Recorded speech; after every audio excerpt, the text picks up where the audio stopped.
சாப்பிட்டு பார்க்குறியா?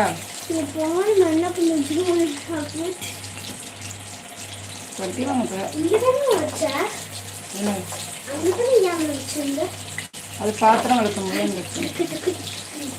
இந்தா கிண்ணம் கிண்ணம் வை, இங்கே இருக்கு கிண்ணம். இந்தா சாப்பிட்டுக்கோ. இப்போ இங்கே உட்காந்து சாப்பிட்டுப்போ. ட்ரைனிங் சாப்பிடும்போது தரேன். சாப்பிட்டு பாரு, உப்பு எல்லாம் போதுமா?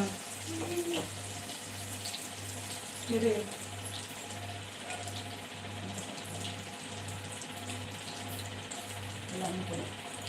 ஓகே.